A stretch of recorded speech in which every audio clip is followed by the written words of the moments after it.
Om Jnanatimirandhasya Jnananjalikshalakaya Chakshurunmilitam Yena Tasmai Shri Gurave Namaha.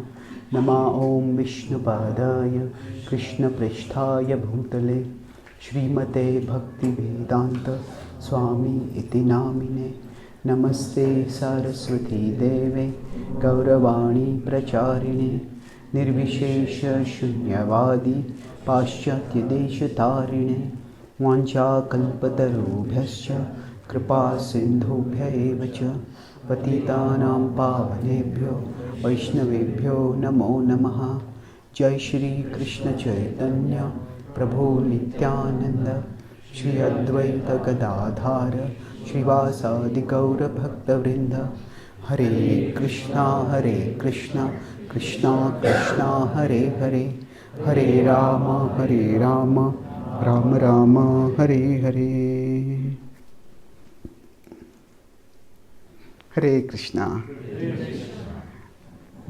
So I'm grateful to be here amongst all of you today, and I'll speak on the topic of how to effectively study and apply the Bhagavad-gita. So I'll speak on 16.24 in the Bhagavad-gita.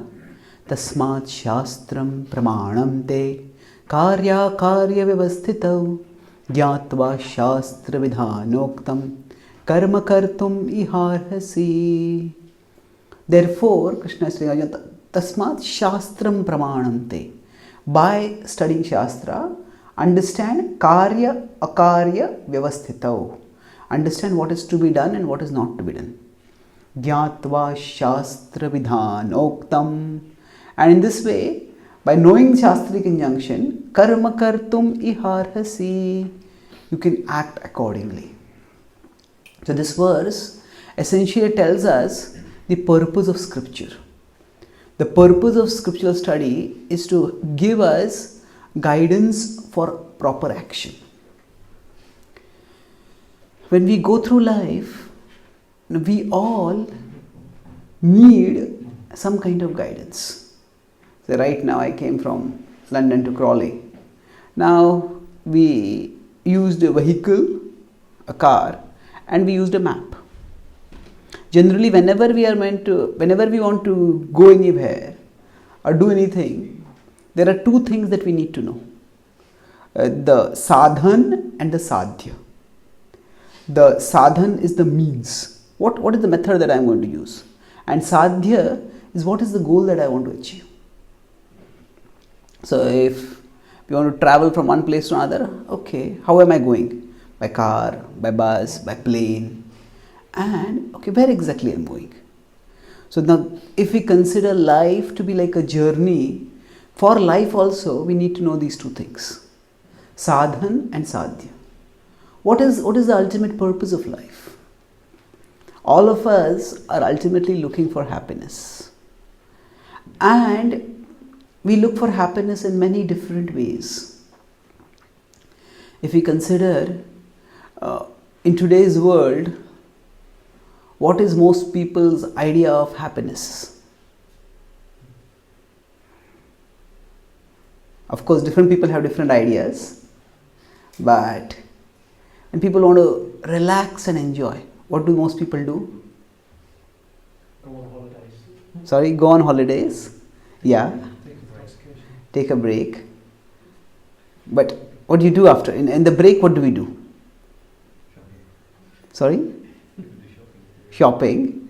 Okay, that's true. What is most people's idea of enjoyment? What is the intoxication? Okay, that's true. If you consider, okay, what is the form of enjoyment on which people spend huge amount of money? Or let me put it another way, which enjoyment providers are paid the most in today's world? Entertainers. Yeah, isn't it? Entertainers. Say entertainers can be movie stars or even sports stars. People, a surgeon who can cure a broken leg doesn't get even 1/10 of as much as a person who can kick a ball with a leg. isn't it? So, actually, entertainers get phenomenal amounts of money. Currently in India, the IPL is going on, and these cricketers, for 50 days of playing, they probably earn more than what most people earn in 50 years. So, now, when people are ready to pay so much for entertainment, now it means that they feel entertainment is such a great need. What we value reflects our values. Means if I'm ready to pay for something a lot, that means I consider it very important. So, why is entertainment considered to be such a great need? If we consider whose need is the entertainment, is it a physical need for survival? No. Nobody is going to die because of not having TV to watch, isn't it? Then whose need is it? It's not the body's need, the mind's need, yes. The entertainment industry has also been called as the boredom industry. A survey was done of people in the Western world, in the first world. They found that on average, 5% of the time people are happy, 5% of their time they're unhappy, and 90% of the time they're bored. So, our routine life seems so boring that we want some break from it. And entertainment offers us that break. So we all want happiness, and in today's world people think happiness means, this one cartoon I saw, there's a survey done, what is your conception of heaven? Different people were asked. So one person says, 24-hour television. That was the conception of the 24-hour television is always there, nowadays available. But if you could have nothing else to do, just watch TV 24 hours a day. I think that's heavenly. So now, here what exactly is going on? At a physical level, we have our needs, especially in the first world and in the westernized world, more or less taken care of. Not many people are in immediate threat of starvation. But there is an immediate and almost constant threat of mental agitation, mental distress. And this distress at the mental level we try to combat by seeking pleasure. And one way we seek pleasure is through entertainment. So the Bhagavad-gita also begins with a setting in which Arjuna is overwhelmed at the mental level. Physically, he is young, powerful, trained, chivalrous, heroic, the foremost archer of his times. And yet, even before a single arrow is shot, he puts aside his bow. Visrujya sasharam chapam shoka samvigna manasaha. Yes, with his mind afflicted by grief. Shoka samvigna. So, the warrior who could not be defeated by any other warrior was defeated by his mind. And he put aside his bow. I can't fight. And at that time, the Bhagavad-gita's message is spoken. So at one level, Arjuna is overwhelmed because of the thoughts going on in the mind. Now we could go into the specific why he had those thoughts, why he had that emotional breakdown. But beyond the specifics, the principle is the power of the mind over here. And at that time, Arjuna asked the question to Krishna, Pruchhami tvam dharma sammudha chetaha. He says, I'm bewildered and I'd ask you, O Krishna, Pruchhami, I'm asking you, this is 2.7, Dharma. What is Dharma? The word Dharma has many different meanings. Sometimes it's translated as religion, but Dharma comes from the root dhru, that means sustain. So Dharma refers to the order that sustains existence. So there is some underlying order to the world which sustains existence, and when we understand that order and harmonize with it, then our existence also becomes harmonious. So Dharma refers to, what am I meant to do? How am I meant to act in life? Suppose sometimes kids stage some dramas, and a kid has prepared a very nice drama, all the rehearsal has been done and all the dialogues have been memorized, and then that kid goes on the stage and starts acting, and everybody is looking strangely, frowning, mocking. What's going on? He's completely caught in playing his role, but everybody seems to be disapproving.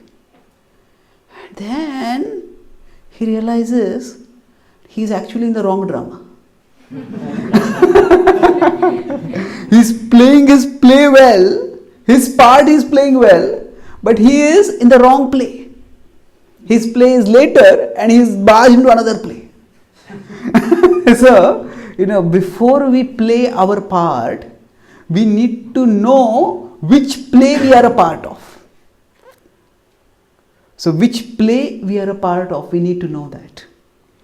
And the word Dharma refers to, when we understand the overall order of things, then we understand, okay, which play am I a part of, what part am I meant to play in it. So this question is what makes the Bhagavad-gita universal. That Dharma Sammudhachita. What is Dharma? All of us get this question. What am I meant to do in my life? Now, it can be a general question about the long-term trajectory of our life. It can also be about specific decisions in our life. Should I take this job or that job? Should I stay here or there? This or that? Now, we all have to take decisions in our life. And what is the right course for action for us? That guidance is what Arjuna seeks in the Bhagavad-gita. And the whole Gita is a guidebook for practical action in the world. So when we want to apply the Gita, the focus has to be on understanding what its essential message is. So Arjuna was broken down at the level of the mind. And when he's broken down at the level of the mind, he needs solace and relief, not at the physical level, but a higher level. Krishna does not tell Arjuna anything about how specifically to fight the war. There is no talk about battle strategies. Some people in today's world become very uncomfortable when they hear that the Gita is spoken on a battlefield.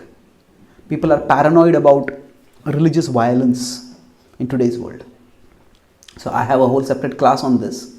But essentially, if we look at the Gita, look at its context, the content and the consequence. The context is that the Gita is a part of the Mahabharata where the Pandavas are subjected to one injustice after another, after another, after another. And yet in spite of that, tolerating it all, still they are mocked and disrespected and derided. And not only that, the atrocious ruler who's so brazen as to want to dishonor a honorable woman publicly, that person is still in rule. And that person cannot be allowed to rule for the well-being of society. So the Bhagavad Gita's context makes it very clear that war is never the first choice. The Pandavas try everything to avoid the war. So sometimes we say, I have done everything humanly possible, but it's not working out. The Pandavas did everything humanly possible and everything divinely possible also. Krishna himself went a Shanti Dut and still nothing worked out. So the Bhagavad Gita is not talking about war as a first course of action. It is not endorsing war per se. Just acknowledging that war is unavoidable in certain situations. But more importantly, if you look at the content, the Bhagavad Gita hardly ever contains, not hardly ever, it doesn't contain a single description of any war strategy. And even the content, if we see, there are, out of 700 verses, there are barely a dozen verses after the first chapter which talk about fighting. And the whole 18th chapter, there is no mention of war. In fact, after the 11th chapter, from the 12th to 18th, the last 6 chapters, there is no mention of war at all in the Gita. So the Gita's stress is not on the war. Its content is about the right course of action. And Arjuna, that we see the consequence also. Arjuna doesn't say, I will fight the war at the end. Arjuna says, Karishye vachinam tava. I will do your will. So the Gita's essential message is not the message of violence, nor is the message of silence. It is a message of transcendence. Transcend the worldly situation and act in a way that is in harmony with God. At that particular time, Arjuna needed to fight. But fighting is not the message of the Bhagavad-gita, essentially. The message of the Bhagavad-gita is that we should harmonize with God. What is Dharma? What is it that we are meant to do? We are meant to act in a mood of loving service towards Krishna. So if we consider that, then the way I am going to flow this till now is, the Bhagavad-gita is a guidebook for action. And the essential action the Bhagavad-gita tells us is that we are meant to act out of love for Krishna. Then I talked about, so in everything there is a context and there is a content. Or Srila Prabhupada would say there are the principles and there are the details. So the context is important, but the context is important because it tells us about the content. So the Gita is not calling everyone to fight the war. The context is simply describing what was the time when this happened. The essential content is about Dharma, how to act in life. So there are people who sometimes they don't understand this difference between the content and the context. So if we are studying the Gita and we get caught in peripherals in the Gita, then we will miss out on its essential message. So what do we mean by peripherals? The Bhagavad-gita describes a setting which is very different from ours. It's a cultural setting, so it's a social setting, intellectual setting which is very different from ours. And we live in today's world where we are afflicted in various ways. If you look in Western religions, the prominent image of God was that of a provider, a cosmic provider. O Father, thou art in heaven, hallowed be thy name, give us our daily bread. The Prabhupada appreciated this prayer because at least people were going to God. But he said this prayer reflects more our love for bread than love for God. Isn't it? So he said if we start getting bread from elsewhere, we will stop going to God. And that is what has happened. More people feel that I can get life's things without God, then what is the need for God? In the Vedic context, there are 4 Purushas: Dharma, Artha, Kama and Moksha. So Prabhupada writes in the first canto of the Bhagavatam, if people start getting Artha and Kama without Dharma, then they feel Dharma is not needed. If they can get wealth and enjoyment without religiosity, they feel what is the need for religiosity? So many people, especially from the time of the German thinker Friedrich Nietzsche and others, they have been predicting the death of God. In fact, one atheist recently gave a talk, why hasn't God died till now? So they felt that whatever religion was providing to people, that science and material progress can now provide. So there is no need for God, and therefore religion and God will die. But curiously, all over the world, religion has shown itself to be remarkably resilient. Many people are still practicing religion. But especially in evangelical churches in America, God has been rebranded. The prominent image of God that emerges is not God as the cosmic provider, but God as the cosmic therapist. That you go to God and you will become peaceful. Your mental problems will go away. You will be emotionally healed. So the idea is that what is the distress that people are suffering, that is what people need addressing. And the Bhagavad-gita doesn't have to position God like that. Actually, Arjuna is already in distress. And Krishna guides Arjuna how to come out of that distress. So, the Gita explains that our existence is at 3 levels: body, mind and soul. It's like we have the hardware, the software and the user in a computer.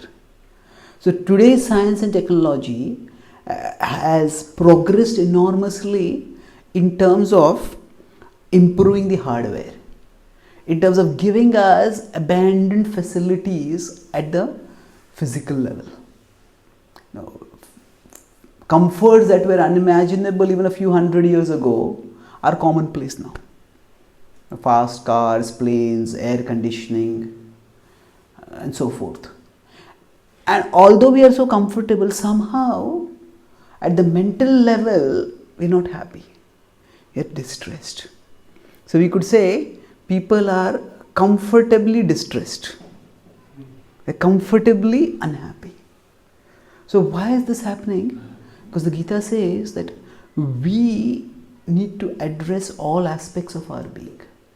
Arjuna at the start of the Gita, after he's asked about Pruchhami Tvam Dharma Sammoda Chetaha, next verse he says, Krishna, in this situation, no amount of material prosperity will make me happy.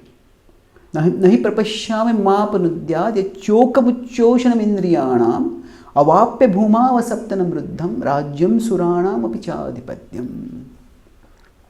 Even if I win an unrivaled kingdom on the earth, or even I win prosperity like that of the King of the heavens, still the grief that is burning me from within will not go away. So he is talking here that physical prosperity can't counter mental agony. There are 2 different levels of reality, and there are 2 different needs. Suppose we are very thirsty and somebody gives us a lot of food. No, eat this chapati, eat this rice, eat this halwa, eat this puri. I want some water. No, eat this chapati, eat this puri. Now, it all may be delicious, but no amount of food can substitute for the need of water. There are 2 different needs. So what has happened in today's world, that we have abundantly provided for the physical level, but the mind is distressed. Now, of course, we may say we have provided at the mental level also. We have provided entertainment.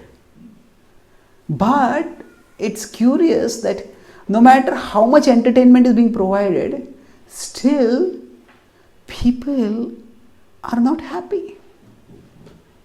In fact, the more entertainment is being provided, the more entertainment is needed. And if we consider, for the distressed mind, entertainment is like a painkiller.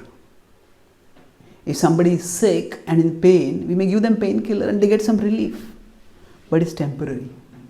If somebody keeps taking only the painkiller, the result is that the disease keeps growing internally, and then they need more and more dosages of painkillers because the disease is worsening. So if we consider entertainment, say among Indians, cricket is immensely popular. In British also cricket is there. So in the past, cricket means, we had 5-day cricket matches. But now people say 5 days, it's very boring. So let's heighten up. So increase the dose of the painkiller. We have 1-day cricket matches. But then 1 day also, that also dose is not enough. So increase it further. Then we had T20 cricket matches. Then they say, okay, this is good, but we want something more. So actually, sometimes there is crossbreeding of plants, So if this fruit looks very good and this fruit tastes very good. So if can you crossbreed them, so you can go get both.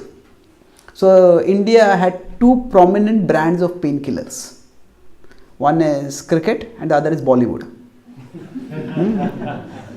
So about a decade ago, both of them got married. And their child was IPL.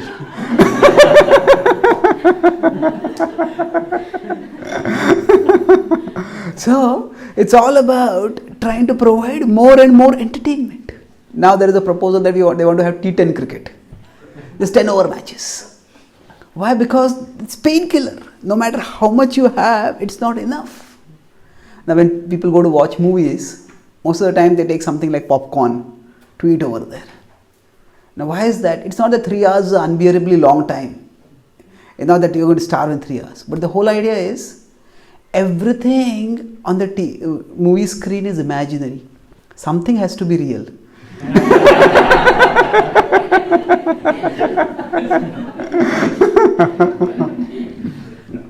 So, the point is that actually, for the mind, entertainment doesn't offer anything lasting. It offers some relief, but it is temporary. What we need for getting internal relief is not entertainment, but enlightenment. So Arjuna is telling, I can get many physical facilities for enjoyment, but that's not going to be enough. What I need is Pruchami Tvam Dharma Sammudha Cheta. I want to know who I am. I want to know what is the purpose of my life. I want to know what am I meant to do in life. Life gives us problems to everyone. Now, actually, problems is not something that anyone likes. But we all can bear problems and pains if they are purposeful. You can see they're serving some purpose. If we have some disease and the doctor tells us take an injection, then we will voluntarily go and put our hand in front and take the injection. But if we are at home and somebody has just kept a needle carelessly and our hand rubs against it and bleeds, we have no idea. Why did you keep it like this? Now actually the prick might exactly be the similar one. But here this prick seems purposeless, whereas that prick was purposeful. So problems are not essentially the problem. Problems are something which everyone goes through. But when the problem is purposeful, and through that problem something is going to result, we see that it has some purpose to it, then the problems become bearable. Unfortunately, in today's world, it doesn't tell us about any ultimate purpose of life. And when we are not told any ultimate purpose, that doesn't mean that we live purposelessly. We all set up our own purposes. Somebody say, oh, I want to become an engineer, I want to become a doctor, I want to become a millionaire, I want to become this, I want to become that. It's good to have goals, it's good to have some direction and ambition in life. However, these goals, they have two problems with us. When you set up purpose like this, the first problem is, some of these purposes may just not be achievable. Somebody wants to become a champion athlete and they get a physical injury by which they just can't do it. They can no longer be an athlete after that. And secondly, these purposes are many times not really fulfilling. Even after we get them, what next? When people dream about achieving this, achieving that, when Srila Prabhupada came to America, the hippies were a peculiar generation of people who from birth had everything that most people dream about. Their parents were wealthy, they're comfortable, and they had all those things. They felt, what's more in life? So when we set up our own subjective goals in life, they may give us some drive, but they won't provide us fulfillment even if we achieve them. About 25 years ago, when I first was introduced to the Bhagavad-gita, somebody would ask me, how did you come to Krishna consciousness? Well, actually, I have not yet come to Krishna consciousness. I'm still struggling to. But I did come to the association of devotees, and that was because, I was frustrated with success. I was frustrated with success means that since my childhood, my dream was I wanted to be a topper. And I was always among the toppers, second, third, fourth, sometimes joint first, but never the first. So all the exams that I gave, somehow I never came the first. So that was my dream all the time. And finally, when during my engineering, I appeared for GRE, for going to America. My maternal uncle used to live in America and he had his own company. He wanted me to come and inherit that company. So I gave my GRE, and since my childhood I loved English. One of my hobbies was just I would pick up dictionary and memorize words. So for most Indians, it is the English language test that they find difficult. So when I gave my GRE, I got at that time 2350 out of 2400. So I was not just first in my college, I was first in the history of my college. I was first in the whole state of Maharashtra. And when I got that results, I was like, yahoo! I was elated. But after some time, I realized that there is no happiness in looking at the mark sheet. It is, it is when people congratulate you. Oh, you've done so well. Then you feel some happiness. Now somehow it happened that 3 of my friends, one after another, forgot to congratulate me. It was not that they were ill-intentioned. They thought, yes, everybody knows about it. Everybody is congratulating you. They just overlooked it. And first time it happened, I was annoyed. Second time it happened, I was irritated. The third time, I was infuriated. Come on, how can you do this? Then suddenly, it was as if I had an out-of-body experience. Not literally, but I had looking at myself from above. I felt, hey, wait a minute. I studied so hard. I got these marks. I thought all this was supposed to make me happy. But instead of becoming happy, I have become more dependent for my happiness on others. Earlier, I could just meet others and interact normally. But now when I meet them, unless they appreciate me, there is no happiness. So I said, something is missing here. That, okay, tomorrow I might give another exam, I might crack it again, but again the same thing will repeat. So is there some happiness which is not dependent on externals?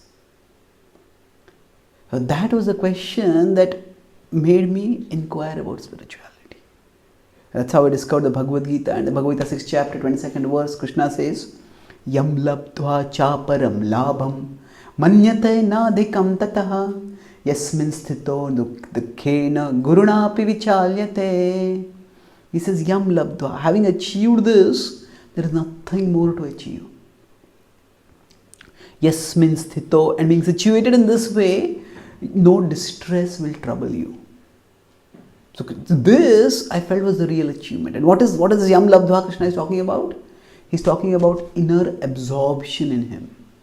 When we have love for Krishna and we become absorbed in him, then that gives us a happiness that is supremely fulfilling, and that happiness is inalienable. Nothing external can take it away from us.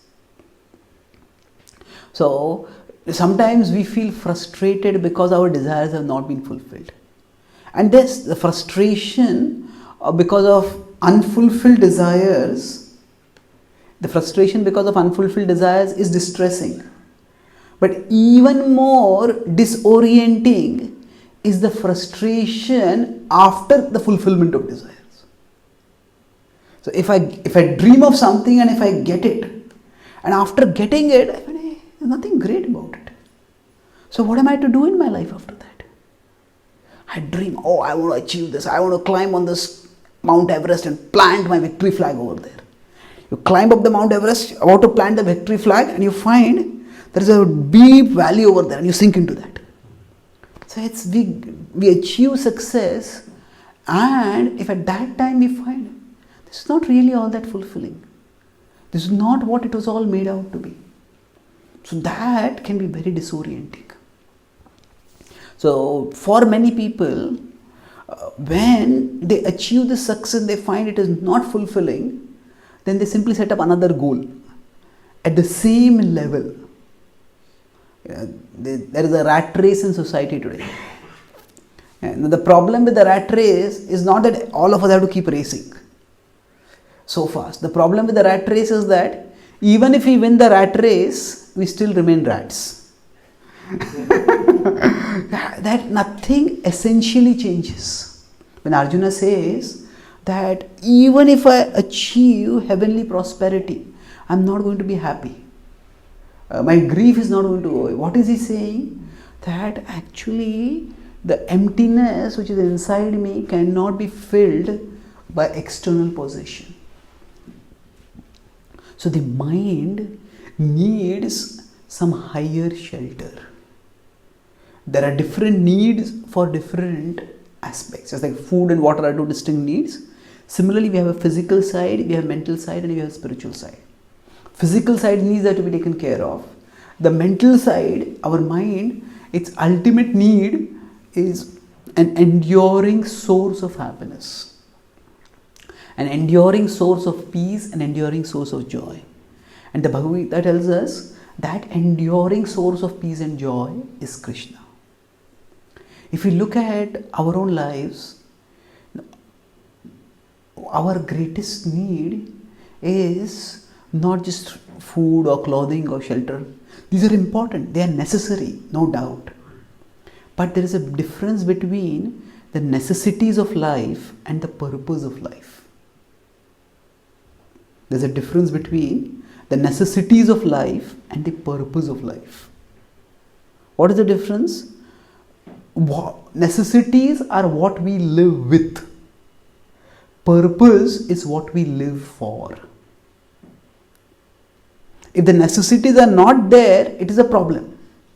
If food is not there, it leads to distress. I was in America and there was one social activist, social justice activist who had come there. He was a humanitarian worker and he was saying, so many people are starving. What is the use of discussing this spirituality business? I said, yes, we are also working to help starving people. We have midday meal, we have food for life programs. But at the same time, let's turn your argument around. If starvation is the cause of distress, are all the world's well-fed people happy? No. Well-fed people have their own problems. Isn't it? So food is a necessity and there is no denying that it is a necessity. Money is a necessity in life. But the necessities of life are not the purpose of life. Not having necessity causes distress. But having the necessity doesn't bring happiness. Having the necessity, okay, it brings some temporary relief from distress which you may call as happiness. But after some time, what next? If I'm hungry, I need food, and when I get food, I feel relief. I may even feel joy. But what next? I want more. So, the same people who say that, oh, you should feed the poor people, you should do this, why do you do that? In India, there a few years ago, there are a couple of movies which are satirical about religion. There was OMG and there was PK. So I written books about responding to the questions that were raised in those movies. So OMG re-answering the questions and GK for PK. So GK was 3 levels: general knowledge, God knowledge and Gita knowledge. So the questions that were raised in the movie PK I have answered over there. So, so one point is that they say, poor people are starving and still you want to go and worship God and spend so much money on God and do so much religious stuff. Well, okay, poor people are starving, but then why are you making a movie about it and getting people to pay money for the movie? Instead of paying money for the movie, let people go and use that money for feeding the starving people. You don't do that. So, the same people who talk about poverty-stricken people being afflicted, they are ready to spend phenomenal amount of money for fulfilling their perceived need for entertainment. Isn't it? The amount of money that is spent on IPL, the whole business, that money can feed every single starving Indian for an entire year. Why not stop IPL and do that?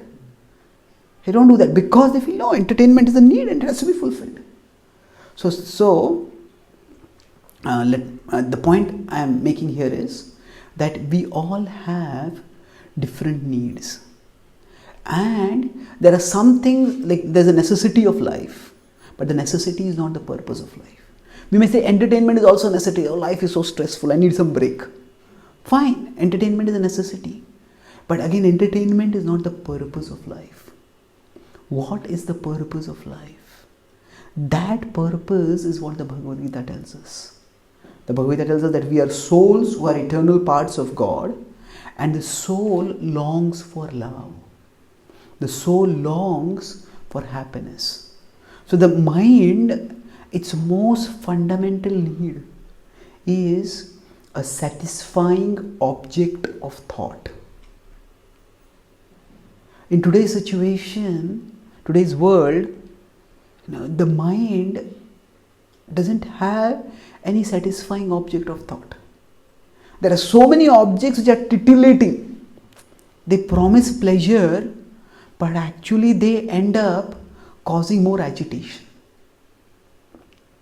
So we want some pleasure. Most of the entertainment, we say, oh, I get some pleasure by the entertainment. But the problem is, in that entertainment, usually there is a lot of sensuality depicted, a lot of worldliness depicted, and all that increases the lust, the anger, the greed within us. And it ends up making our mind more restless. During that time we may enjoy, but actually what happens? The forces that agitate the mind, they increase even more. And if we think of ourselves, okay, I'm distressed, this thought is causing me distress. What can I think about which will free me from that distress? If we are cold, we may put a comforter around us. If we are distressed at the level of the mind, what will we do? We'll try to think of something which will free us from distress. But is there any object of thought that actually enduringly frees us from distress?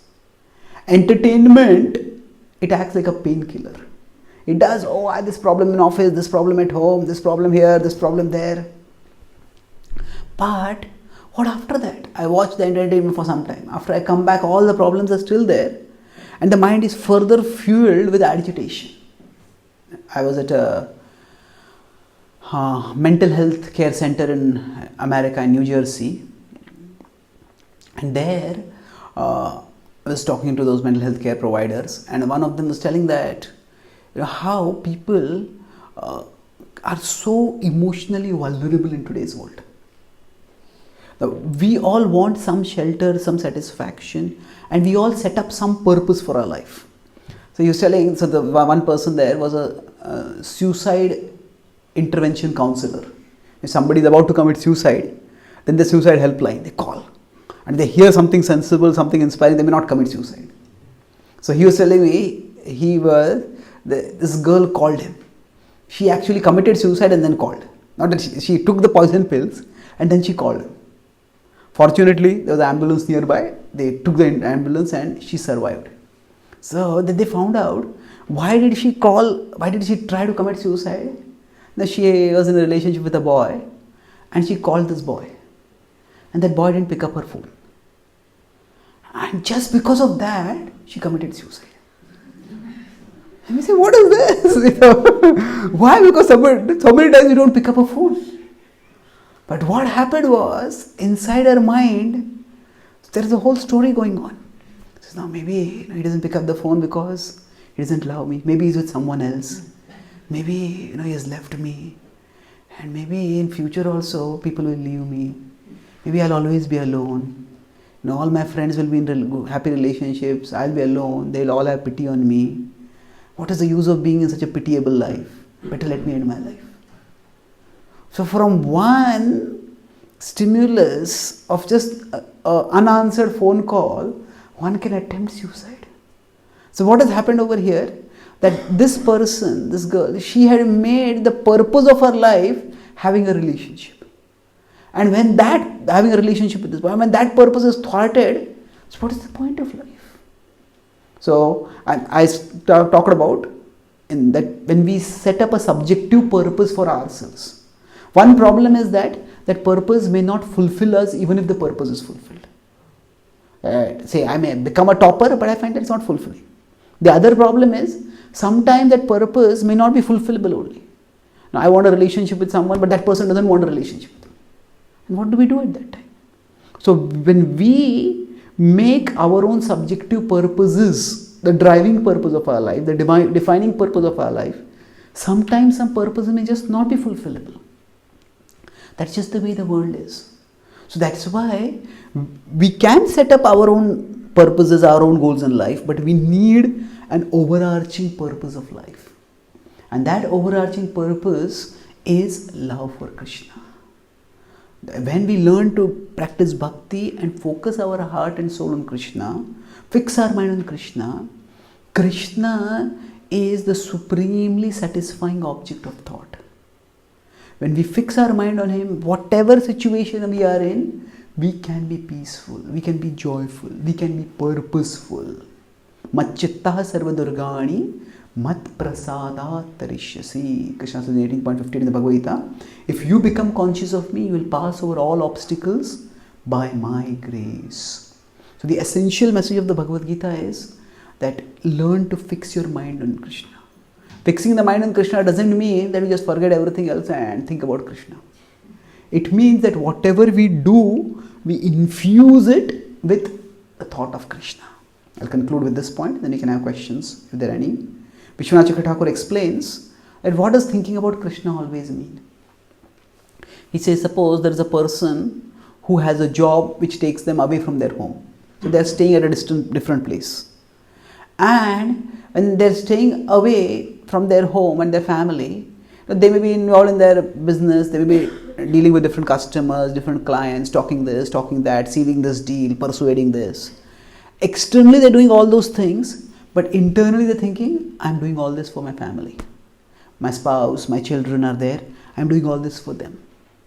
So he says, similarly, a devotee engages in various activities in the world. But devotee internally understands, I am doing all this for Krishna. So that internal connection with Krishna is what gives us security within. So the process of bhakti-yoga does involve chanting the holy names, coming in the association of devotees, hearing about Krishna. All this is meant to establish a strong internal connection with Krishna within us. And when Krishna becomes the overarching purpose of our life, then whatever else we do, okay, I am in this relationship, but I am in this relationship not just for this relationship. I am in this relationship because through this relationship I want to serve Krishna. No, I am a husband, I am a wife, I am a mother, I am a father, I am a son, I am a daughter. All these relationships are important, but they are all means by which I can serve Krishna. We all have different careers. All these careers, swakarmana tamabhyarcha siddhim vindati manava. By your work, worship Him. All these careers are ways by which I can use my God-given abilities for doing a positive contribution. So they are also ways in which I can serve Krishna. So if in a particular career or in a particular relationship, some obstacle comes up, then we won't get totally devastated by that. Because yes, this particular purpose is not being fulfilled, but my long-term purpose, my ultimate purpose is to serve Krishna. Even if this doesn't work out, let me move on. Bhakti is not just about chanting Hare Krishna or coming to a temple. Bhakti essentially is about reconceptualizing our identity and our purpose. Reconceptualizing our identity and our purpose. It means I understand first and foremost, I am a servant of Krishna. My purpose is to serve Krishna. Secondarily, as a servant of Krishna, I may be an engineer, I may be a husband, I may be a wife, I may be this, I may be that. These are all roles in the service of Krishna. Because they are in the service of Krishna, I will do them responsibly. But they don't define me. When the mind has this overarching purpose, then the mind becomes peaceful. Then the mind becomes joyful. Because it stays connected with Krishna. So Arjuna was, at the start of the Gita, he was defining himself as a member of the Kuru dynasty. He was thinking, how can I fight against them?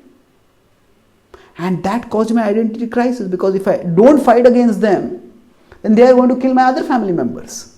If I fight against them, then I am going to kill these family members. So, as long as his identity was, I am a member of the Kuru dynasty. His purpose was, Okay, I should protect the Kurus. But which set of Kurus to protect now? But then the Bhagavad-gita reconceptualized his identity and purpose. Bhagavad-gita told him, Arjuna, your identity is you're a soul, a part of Krishna. Your purpose is to serve Krishna. And in serving Krishna, you'll do best benefit to both the sides. So when we thus reconceptualize our identity and purpose, then we will find that the Bhagavad-gita's message is dramatically empowering. It can help us to face difficulties which normally would find very difficult to face. It can give us a sense of purpose and energy which no other goal can give us. Srila Prabhupada was 69. At that age, he went abroad. Now, most people, they set some goals in life.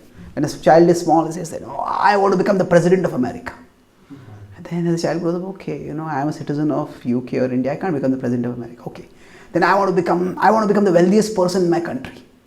Then as life keeps beating them. I want to become the wealthiest person in my family. By the time they graduate, they think, if I just get a job, that is good. So what happens? Life's reversals, they keep beating us down. Srila Prabhupada had so many reversals. He tried to start multiple businesses, none of them worked out. He tried to write a Bhagavad-gita, or somebody just disposed of his Bhagavad-gita as garbage. He tried to run the Back to Godhead magazine, and nobody was interested. A cow came and hit him and knocked him down. He tried to start a league of devotees. He just couldn't. Because the very people who were supporting him turned against him and evicted him from that place. He tried to work with his god brothers, but they had no vision. They did not give him any scope to expand the outreach. Finally, when nothing in his life had worked out, he said that, I want to go to America. Sumti Moraji, who was the Sindhya steamship owner, she sponsored Prabhupada to go there. She told Swamiji, you are so old and America is so cold. How will you live there? But Prabhupada said, nothing is going to happen. I am going there for fulfilling the mission of my spiritual master. So Prabhupada, he had this tireless energy because his purpose was to serve Krishna. And eventually Krishna reciprocated by giving him extraordinary results. So that energy which enabled Arjuna to pick up his bow and become ready to fight, that energy is available to each one of us if we internalize the message of the Gita. Life will give us adversities, but if we have our spirituality strong, then we will get an energy that is beyond adversity. We'll get a purpose that the world can never thwart. We'll get an identity that the world can never steal from us. And ultimately, we will get a joy that nothing can ever match with and nothing can ever take away from us. So I'll summarize. I spoke today about understanding, applying the Gita's essential message. So I discussed the Gita is essentially telling us, learn how to act. Karya karya vastito. Arjuna also asks, what is duty? Pruchhami tvam dharma sammudjeta. So I said, before we play our part in a play, we need to understand which play we are a part of. So we all have set up a play in our mind. We have adopted identity and we have given ourselves a purpose. And that is the play. Okay, this world is a play in which I want to be an engineer, I want to be a doctor, I want to be this, I want to be that. But that is not who we essentially are. Our existence is three-dimensional: body, mind and soul. So modern science and technology has progressed substantially to provide us comforts at the physical level. And while people thought that, some skeptics and atheists thought that God and religion will die out when science provides whatever God is providing. But what it turned out is, science and technology are not able to provide us inner relief. And that's why God is now reconceptualized not as a cosmic provider but as a cosmic therapist. But the mind also is provided for in today's world through entertainment. But although people are ready to pay huge amounts for entertainment, still they're not peaceful, they're not joyful. Entertainment is like the painkiller. The more we take it, the more we need it. So what is the real medicine is not entertainment but enlightenment. What does enlightenment mean? It means understanding our identity and our purpose. So today's education does not give us any ultimate purpose for our life. See, it's you choose your purpose. But the problem with a self-assigned purpose is twofold. Sometimes some purpose is just not fulfillable. Life may frustrate us and then we just don't know what am I living for. Like a person who thinks this relationship is my whole life, that relationship gets frustrated, they may even become suicidal. Or sometimes we set up a purpose, we achieve it, but then it turns out to be unfulfilling. So frustration because of unfulfilled desires is distressing, but far more disorienting is the frustration that comes after the fulfillment of desire. Like I became a topper, but I found nothing great about it. So our self-assigned purposes, they can either sometimes may not be fulfilled or sometimes they may not provide fulfillment. So we need to know what is the overarching purpose of life beyond our subjective purposes. And that the Bhagavad-gita says is that we are souls who are parts of Krishna and our innermost need is for a connection with Krishna. The mind needs most a satisfying object of thought. Enlightenment provides some titillation. But by infusing us with lust, anger and greed, it actually increases our agitation. So it is not the solution. Enlightenment means that we understand that Krishna is our Lord, that we are meant to fix ourselves on Him, a consciousness on Him. So when we reconceptualize our identity, as first and foremost, I am a servant of Krishna. Then I may be a husband, a wife, an engineer, a doctor, whatever else. And our purpose, first and foremost, is to serve Krishna. And through our profession, through our career, through our relationships, they are all meant to be in the service of Krishna. So even if a particular identity is threatened, a particular purpose is thwarted, still our eternal identity and eternal purpose stay with us. And thus when we connect with Krishna based on our eternal identity and eternal purpose, then that gives us a peace and a joy that nothing in the world can ever steal away from us. That can give us energy that can help us to overcome whatever obstacles may come our way. Arjuna was overwhelmed at the level of the mind. And he told at the physical level, I can't be satisfied no matter how much I gain. Just like if we get food, but you need water, it won't work. So what Arjuna was given was the vision of devotion. And he picked up his bow in readiness to fight. Just similarly, Prabhupada, by his devotional identity and purpose, was able to overcome extraordinary obstacles and work tirelessly even in his old age to share Krishna's message all over the world. And whatever adversities we may have, if we have spirituality strong within us, then we will get the purpose by which we can go beyond all adversities. Thank you very much. Hare Krishna. Hare Krishna. Are there any questions or comments? Yes, Thank you very much for a really nice class. Especially over the last few years since social media became a big thing, we hear a lot of self-help or motivational speakers telling us you can go out and achieve whatever you can, whatever you like. What is the Krishna conscious point of view? Sorry, Krishna. Yeah. What is the Krishna conscious point of view on? Obviously, we want to work to please Krishna, but something may not be within the purview of our karma, and I guess we can't use Prabhupada's example because Prabhupada was a pure devotee and he was directly in contact with Krishna. So Krishna was reciprocating with Prabhupada, but in our case it's not the case. How do we know when we are over-endeavoring? Okay, good question. Yes. Yeah. So when we also want to achieve something in our life for pleasing Krishna, but when do we know that we are over-endeavoring? Some self-help teachers tell us that you can just achieve whatever you want if you set your mind on it. Prabhupada defines intelligence in the 10th chapter of the Bhagavad-gita purport that intelligence means to see things in their proper perspective. So yes, we want to achieve a particular thing in our life. It's a deeply held dream. We can pursue that.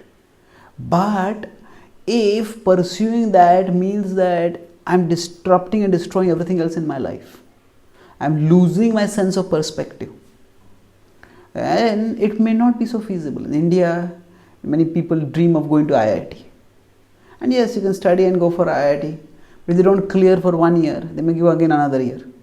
But suppose somebody spends 10 years trying to get into IIT itself. Well, IIT itself is 4 years. You spend 10 years in getting into that, that's not worth it. So if you have a sense of perspective, then we can decide that, okay, I tried to do this and I tried as much as I could in the situation and it's not worked out. Okay, let me try something else. Even Srila Prabhupada was fixed in purpose but flexible in process or flexible in practice. His purpose was to serve Krishna, share Krishna's message. But he tried so many things.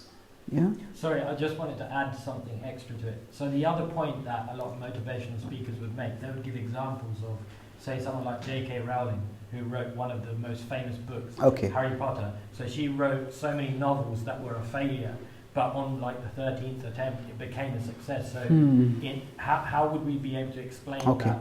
I got a question. I got a question, yeah. So if somebody says famous authors, they wrote again and then they got success eventually. So I would say that there are multiple definitions of success. If we do something which is according to our innate nature, a person is a Brahmana, they're intellectual, they need to do intellectual work. And any endeavor that we do, we want results in it. That is just natural, human nature. But there are some endeavors, we just do them because we like them. So when we act according to our nature, then we want the result, but even doing it gives happiness. And then if we are doing it and not getting some result, but if we just take the world out of the equation, say I'm doing this and I'm happy doing this. Say there's some people who just love writing. And when an author writes, he says, my joy is not in being read, my joy is in writing. But when you start comparing with the world, this author, this many books are sold, this author, this many books are sold. Oh, my books are not sold enough. Then they get insecurity. But if there is something which is overall in harmony with our nature, then just doing it gives satisfaction. And then if you keep persevering, eventually the result will also come. So here, when to persevere and when to change track. To understand that, I would say there are probably 3 factors. First is, why am I doing this? Is it because the world glamorizes this and therefore I think I should also do this? Now everybody says, a person who becomes an IIT graduate, everybody praises them so much, they get so much prestige, so I want to do it. So if my inspiration or motivation for doing this is more external than internal, it is not that I personally love being an engineer, but I like the glamour of it all. And if that's not working out, then I might decide, okay, this is not really needed for me. So we can look for where that goal has come from. Has it come from outside in or has it come from inside out? Inside out means that this is what we feel happy doing even if we don't get the result. We naturally would like to have the result, but some jobs, if we work according to our nature, we just love doing them. So we look at where the whole desire has come from. Second is, while doing it, while pursuing it, am I happy or am I getting irritated because I don't get it? Suppose there are 2 kids whom their mother is going to take them out to a circus. And it's a 2-hour drive to go to that fair or circus or Disneyland or whatever. It's an amusement park. And then one kid, he's just constantly peering out of the window, looking at the watch, asking, are we there? Are we there? Are we there? The other kid wants to enjoy the ride also. Hey, look at this garden, look at this mountain, look at this. Now, after 1 hour of travel, they come to a place where there's a complete traffic jam. You just can't go ahead. Now, for the kid whose whole purpose is only to go to the amusement park, hey, the whole trip is a waste. But for the other kid, I enjoyed the ride. So, similarly, for us, if the goal is external, if the goal is only externally driven, then we don't enjoy the ride at all. Because our whole purpose is getting there.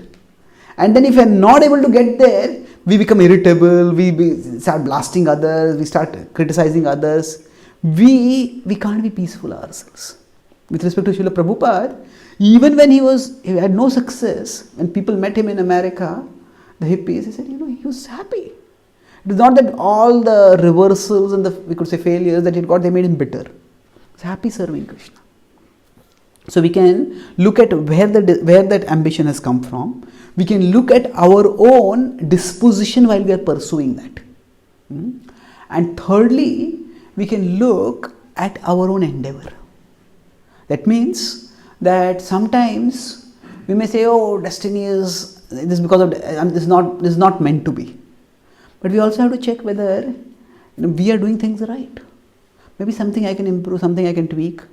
I can do this, I can do that. And if we find that within the situation I have endeavored enough and somehow it's not working out, then we may decide that, okay, this is not what I want to pursue. But sometimes with respect to writing, it is that, okay, one character doesn't catch the people's imagination, but another character might catch other people's imagination.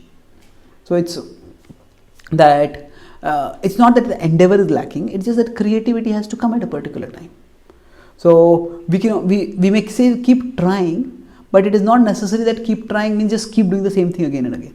To tweak, maybe I need to try this, maybe I need to try that, maybe I need to try that. So if we look at where the ambition comes from, we look at what is our disposition while we are pursuing it, and we look at our endeavor, what we are doing to improve ourselves. Then based on that we can decide whether this is something which I need to persevere or I need to change course. Okay, thank you. Yes, Rama? Okay. So just adding on to what you've just said, you could persevere, you could endeavor, and you could have a strong desire, but you could still be failing in doing what you want. And could that be part of one's belief system, which is holding you back, which could be an inside job? If so, what can one do to change that belief system? Okay, so could it be that one's belief system is holding one back from succeeding in life? Could be. It's one thing, however, many of these self-help books, they often make the mind into God. Make the mind into God means they say that if you just have the power of intention, you can achieve anything in life. Now, the scientific worldview was very reductionistic and it removed the mind from the picture. They talk about the world of the physical interactions. But the mind and its attitudes play a huge factor in endeavors working out. So, in many self-help books, they go to the other extreme. They make the mind into God. But the mind is not God. Sometimes we may endeavor to the best of our capacity, but it may just not work out. So if I decide I'm not going to grow old, they say old age is just a state of the mind. Well, yes, old age is a state of the mind. If I think I'm old, I'll become sickly. But old age is also a fact of life. What I could do at the age of 30, I cannot do at the age of 70. Now, if I'm always thinking I'm 70, then I will not even be able to do what I could do at 70. Isn't it? So, old age is a state of mind, but old age is also a fact of life. So, the reality is not just a state of the mind. The reality, there is a state of the mind and there is the fact of life. Both we have to consider. So, sometimes it could be the state of the mind which is impeding us. And if that is the case, I need to do some introspection to find out what exactly am I thinking. So generally, if we have a spiritual self-understanding that I'm a soul, I'm a part of Krishna, and ultimately Krishna has put me in this place, and let me do the best that I can. So that connection with Krishna can help us to overcome many of the negative belief systems that are there within us. But it is not always that it's only the belief system that holds us back. Because sometimes the results depend on factors beyond our control. I was just in Canada a fortnight ago, in Calgary, and there the whole economy has gone down because everything was dependent on oil and oil prices have crashed. And they say in Canada that if somebody sneezes in America, someone gets a cold in Canada. That's how the two economies are dependent on each other. So now it's just that so many people lost their jobs. And now it's not a matter of belief system. It's just the economy has gone down. So yes, even that time one can have positive attitude and persevere. But certain things may not work out. So the mind is a reality, and the state of the mind does have a real effect. The attitudes within the mind do matter. And cultivating a positive attitude is very helpful. It's vital also. But it alone does not determine the result. There are factors beyond the mind which also shape the results. And sometimes we just understand, okay, this is not meant to be. And we move on to some other course in our life. Okay? Thank you. Yes? Yeah, sorry. Just on that point as well. So there's over-endeavouring, and then how do we relate that to quota? So if you could be over-endeavouring for certain aspects of life, but then when do you know when your quota is enough? Okay, so the Ishopanishad talks about you should have not endeavor for more than your quota. So how do we know what is our quota? Actually, tena tektena bhunjitam agrudha kasya swiddhanam. Take what is ordained for you, don't take more than that. The quota is not something which is a prefixed thing. It's like food. Now, how much food is the right quantity for us? Can we standardize everybody should eat 3 chapatis? Well, somebody might be satisfied with 1 chapati only, and somebody may need 10 chapatis. The important thing is not how many chapatis one eats, but the important thing is what one does after eating. So, if after eating we get the energy to do a good amount of work, that is good. But after eating we are so tired that it takes energy just to digest the food, and we can't do anything else, then maybe that's overeating. So basically, how do we know what is the right quantity of food for us? The food doesn't become a competitor to our normal work. If I eat too less, then what happens? When I'm doing some work, I'm thinking, oh, I need to eat more, I need to eat more, I need to eat more. Conversely, if I eat too much, then again I can't work. I just feel like sleeping, or then I start developing a craving. And when will I get more? When will I get more? When will I get more? So the right quantity, natya ashnatastu yogosti na chaikanta manashnata. Krishna says, only one who can become a yogi who doesn't eat too much or too little also. So basically, with respect to wealth, with respect to position in society, with respect to possessions, we all have a natural aspiration to grow. And growth is just a normal condition of life. All of us were unicellular organisms in our mother's womb. Now we are just big people. So the body grows. But there is also a growth that is disastrous. And that is the growth of cancer. Cancer cells also grow, but when they grow, they destroy everything around them. So there is proportionate growth that is healthy, and there is disproportionate growth that is disastrous. So if we are pursuing, say, success in our career, improvement of our finances, our position in society, if that growth is proportionate, means that growth is accompanied, we are having good relationships, we are maintaining good health, we are having time for our spirituality, and it's a proportionate growth, that is good. But if one thing becomes everything, yattu krutsnavad ekasmin karye saktamahaitukam atatvartha dalpam cha tamasam. Krishna says, when we make one thing into everything, that is characteristic of the mode of ignorance. So work is something which we all have to do. But workaholism is where work becomes everything for the person. So broadly speaking, if whatever we are pursuing, it doesn't compete with other important things in our life, and it leads to proportionate growth, then we can say that's within our quota. But if for pursuing one thing we start ruining our relationships, we start ruining our health, we start ruining our spirituality, then that is where we are going beyond our quota. Okay, thank you. Yes? I just wanted to kind of discuss something that you mentioned earlier about charity and this kind of topic about welfare. Welfare, yeah. And this kind of philanthropy is like, one of those things that a lot of the time, is people preach and say, well, actually, the focus has to be Krishna. And that's true. But doesn't the scriptures already talk about how when you become surrendered to Krishna, when you develop more and more love towards Krishna, that you actually become increasingly more compassionate? Because, Vaishnava is para dukhe dukhi, and also, we have Narsimha Mehta also sings Pida Parai Janare. Vaishnava Janito Tene Tene Pida Parai Janare. That actually,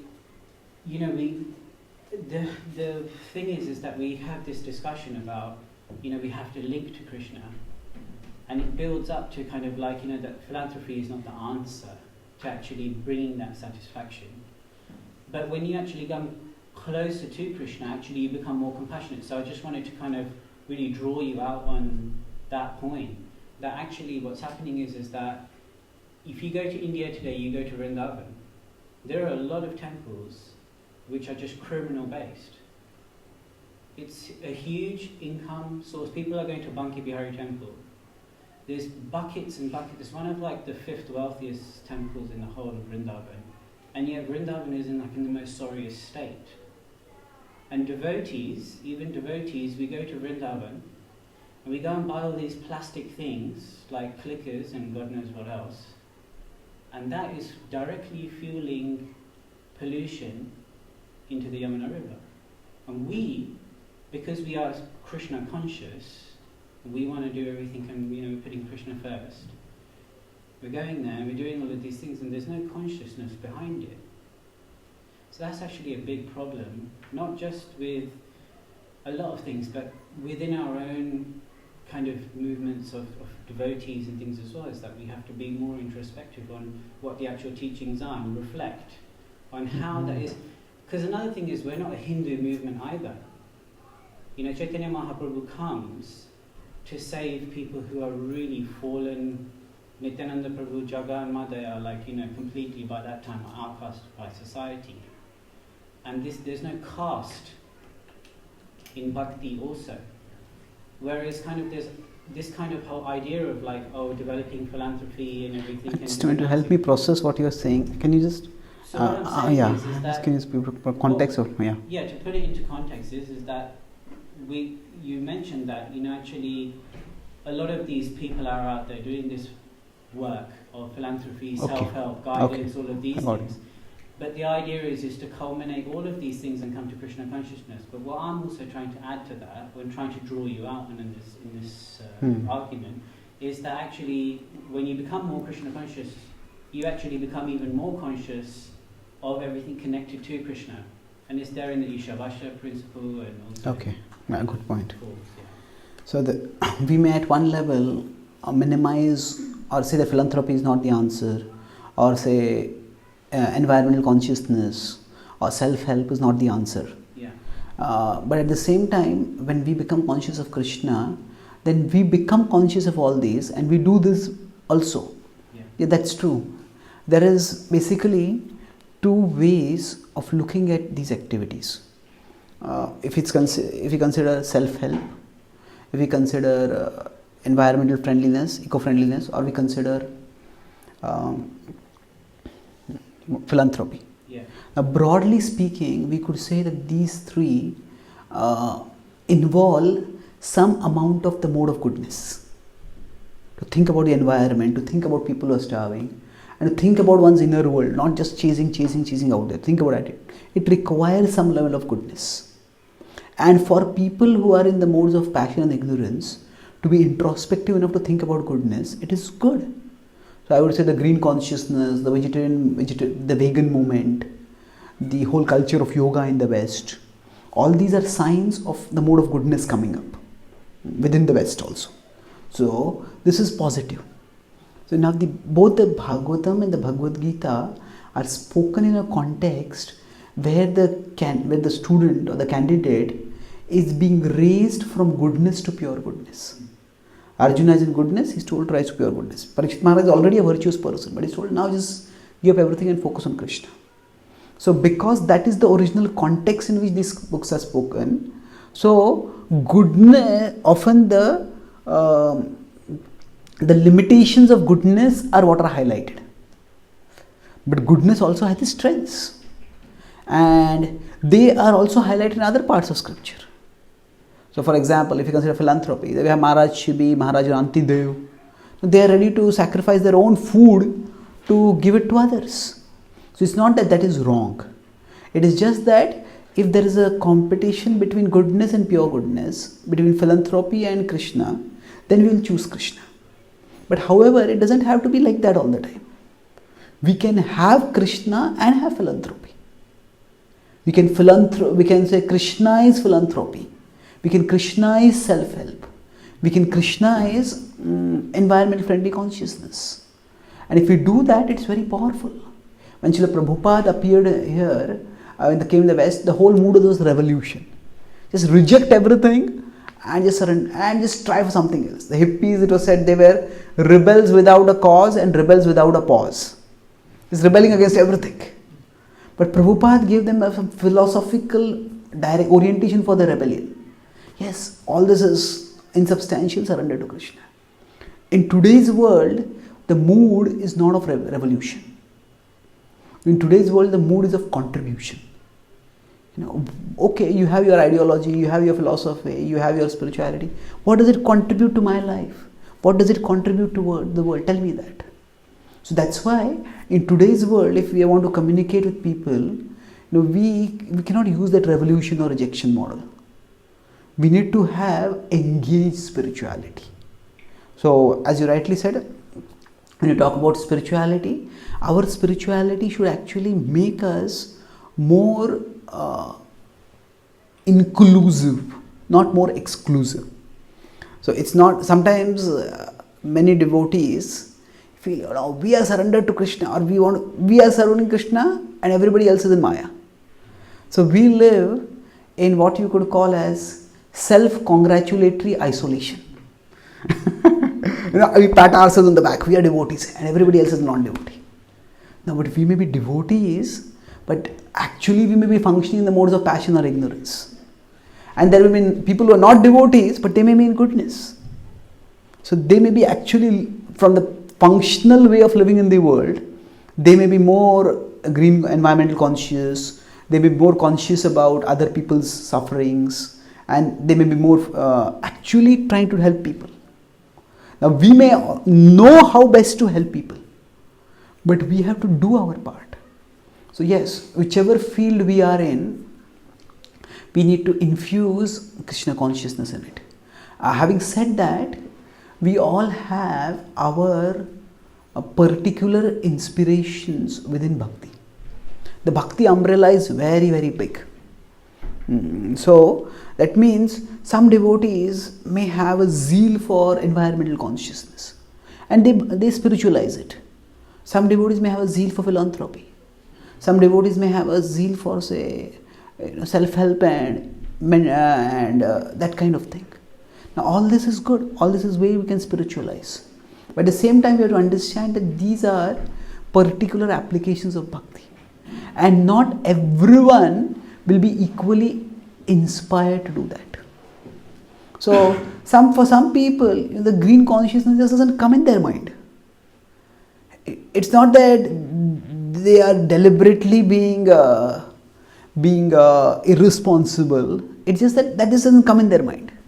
There's a difference between being insensitive and being desensitized. If I want to talk with someone and I tap them on their shoulder, and they're just not turning around, tap them again and again. They're not turning around because maybe they're paralyzed over there. They don't feel the touch only. So insensitive means to not care. Desensitized means to not have the sensibility to care. So for example, some people, they may come first time in a kirtan and they may pick up kartal and start playing. Now they are musically desensitized. So they are playing all the kartal wrong. And they are so desensitized that they don't even know that they are playing it wrong. And they are in bliss playing kartal and everybody else is in agony. What are you doing? So what has happened over here is, some people may just be desensitized. So many times relationship issues come up because we think that somebody is insensitive, but they are simply desensitized. So some people are very cleanliness conscious. And some people, as soon as they enter a room, it's like they bring a storm with them.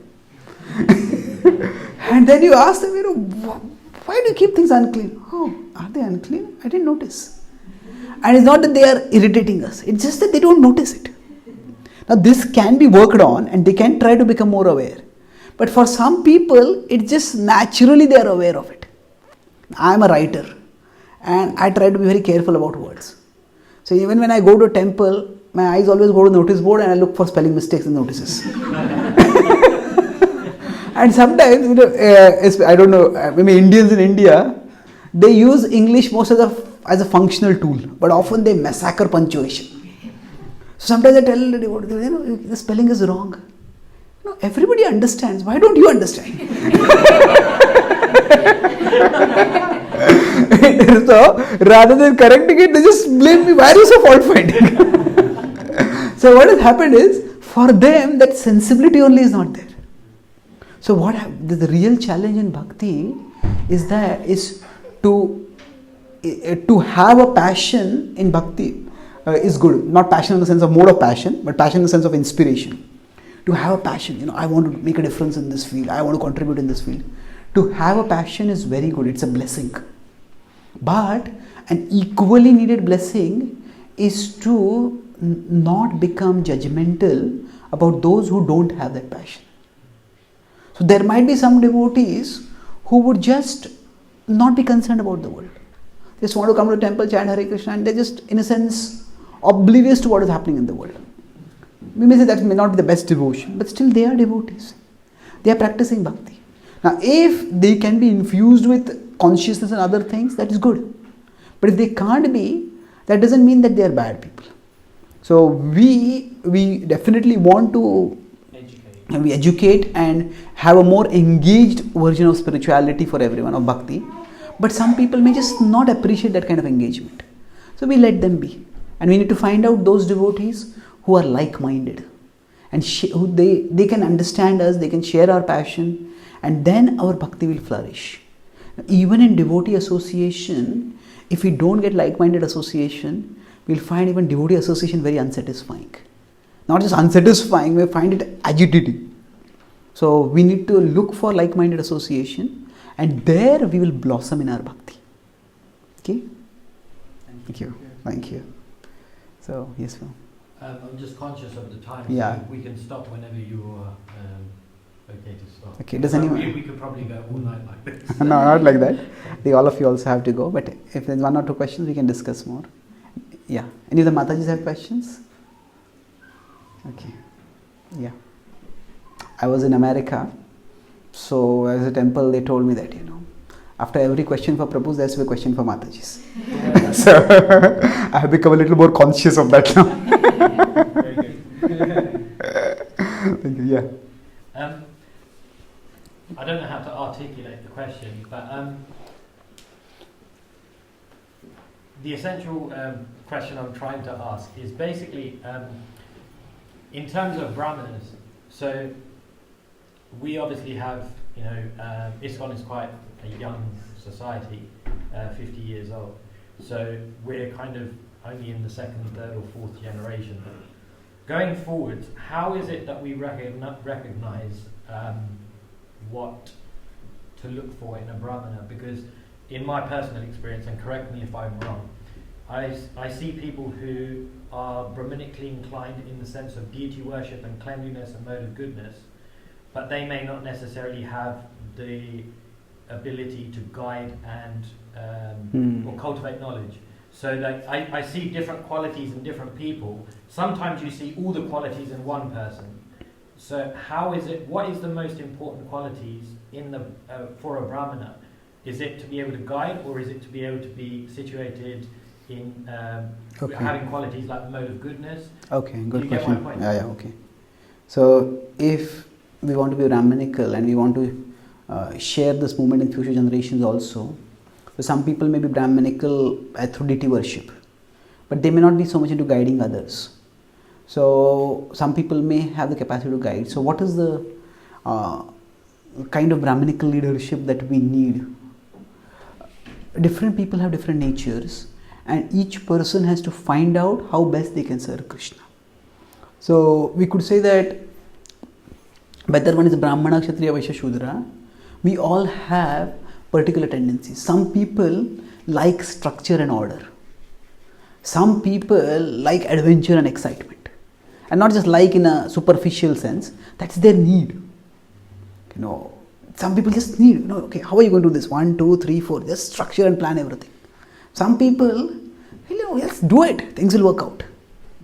Now, both people are just different natures. And it's not that one is right or other is wrong. Those who have structure and order, sometimes they also need some adventure. And those who adventure, they also need some structure and order.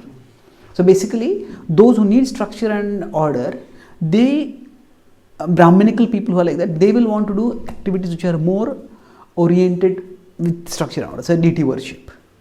There's not so much unpredictability in deity worship. But those who are meant to be sharing Krishna Bhakti out in the world, meeting new people, answering questions, facing contemporary issues, it's an adventure. Okay, this issue has come up. How do you present Krishna Bhakti in this light? So both kind of people are required, and each has to find according to their nature how best they can serve.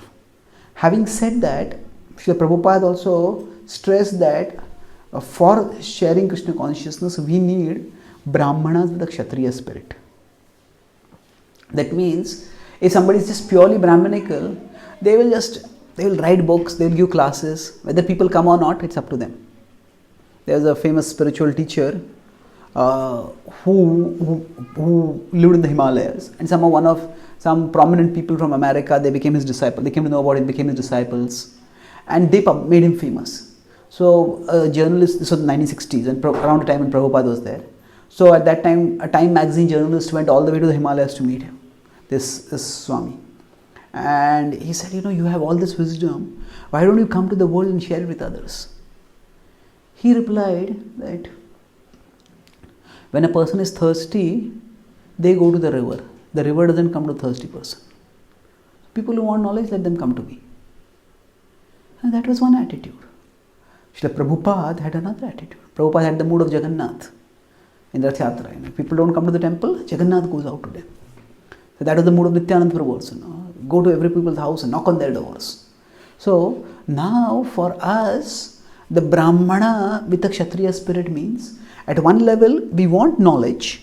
We want to cultivate knowledge and share knowledge. But we also want to make sure that it is reaching others. And we may have to create the necessary infrastructure by which it will reach others. So, that Prabhupada said that the Krishna consciousness movement will spread by organization and intelligence. The organization and intelligence is not the substance of Krishna consciousness. But organization and intelligence is the medium by which Krishna consciousness will reach others. So a simple example is, suppose I come to give a class, but I am so absorbed in my subject that I am not even aware that the mic is working or not. And the whole audience is straining to hear me. Well, I may be speaking and I may be relishing what I am speaking, but is it reaching others? So a person who is a mic system is an easy example to understand. Nobody will be so absurd. They will not check whether the mic system is working or not. But this is an example. That there is relishing the knowledge, and there is also creating the necessary infrastructure by which knowledge can reach others. And not just knowledge, even culture. We want to chant and dance. Some devotees may just be able to chant and dance kirtan anywhere. But some devotees need a proper place. We can do street kirtans. That is good. But we also need a place, a temple where we can do the kirtans. And then for that we have to create a temple. That is the infrastructure which you have to create. So, generally creating infrastructure is a Kshatriya activity. Sharing knowledge is a Brahmana activity. So, there are both dangers are there, that we do focus so much on sharing knowledge that we don't create an infrastructure. And then people don't have the system by which, people don't have a facility by which they can actually receive that knowledge. The other extreme is, we get so caught in creating infrastructure that we have no energy left to share knowledge. Many places when I travel, all the devotees come together and build a big temple with many deities. And then they have such a big loan, and they're constantly caught in, how to raise money. But then, so one temple leader was telling me that I was doing more teaching and sharing of Krishna Bhakti before the temple was built and after. Although people are coming now to the temple, but now we just don't have, we have so much worried about the finances. So here what happened, we got so much caught in the infrastructure that the purpose was lost by that. So we don't want to be just Kshatriyas, we don't want to be just Brahmanas. We want to be Brahmanas with a Kshatriya spirit. So what that Kshatriya spirit will mean will vary according to time, place, circumstance. Say for example, in today's world, a major way to reach people is through online, through the internet, through digital media, and then creating a good online presence. That's infrastructure. I mean, say somebody is a Brahmana, I'm not interested in that. That's fine, but then it has to be done. That's the language through which people are communicating. So either we need to have Brahmanas with the Kshatriya spirit, or we need to have Brahmanas and Kshatriyas working together, both understanding their role and cooperating. So traditionally, if you see the world's religions, how have they spread? It is by this combination of Brahmana and Kshatriya. Buddha was a great teacher, but Buddhism spread when Ashoka took it up. Till that time, it didn't spread much. The Kshatriya. Now, Kshatriya was not the person who was sharing the knowledge, but Kshatriya was creating the facility for sharing that knowledge. Even Jesus, he was not so well known during his times. It's after his crucifixion he became well known. And it was only several centuries later when the Roman Empire adapted Christianity. Then that is the whole Roman Empire's infrastructure was used for sharing. In Indian history, if you see again, Chanakya was a Brahmana, Chandragupta was a Kshatriya. And they were the people who, you could say to some extent, re-established Vedic Dharma in India. So this combination of Brahmana and Kshatriya is required. And if it is in the same person, that is great. If it is not, then there has to be cooperation, synergistic cooperation with both understanding their roles. Does that answer your question?